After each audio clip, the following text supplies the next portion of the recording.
ചേട്ടാ ചേട്ടൻ എവിടെയോ ഓടുന്നൊക്കെ പറഞ്ഞ കേട്ടല്ലോ. എവിടെയോ തുണിയിലാണ്ട് ഓടുന്നൊക്കെ. തുണിയിലാണ്ട് ഓടുന്നൊന്നും ഞാൻ പറഞ്ഞിട്ടില്ല. ഞാനൊരു കാര്യം പറഞ്ഞായിരുന്നു.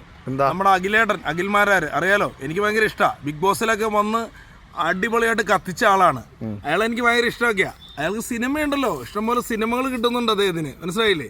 നല്ല നല്ല പ്രവർത്തനങ്ങളൊക്കെ ചെയ്തിട്ടുണ്ട്. പക്ഷെ എന്തിനാണ് ഇതിലേക്ക് ഇറങ്ങിയതെന്ന് എനിക്കറിയില്ല.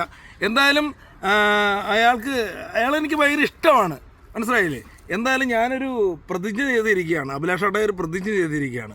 അദ്ദേഹം ജയിക്കുകയാണെങ്കിൽ മാത്രം എനിക്ക് പോയി ഷെഡ്ഡി കച്ചവടമാണല്ലോ, അറിയാലോ, നല്ല അടിപൊളി ഷെഡ്ഡി കച്ചവട, നല്ല അടിപൊളി ഷെഡ്ഡി, അതിൽ നിന്നൊരു അടിപൊളി ഷെഡ്ഡി എടുത്തിട്ട് അയാൾ ജയിച്ചാൽ ഞാൻ വൈപ്പിൻ ബീച്ചിലൂടെ ഓടും.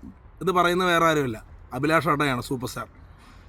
അയാൾ ജയിച്ചാൽ, അഖിൽമാരാർ ജയിച്ചാൽ ഒരു ഷെഡ്ഡി എടുത്തിട്ട് വൈപ്പിൻ ബീച്ചിലൂടെ അഭിലാഷ് ഏട്ട ഓടും കേട്ടോ.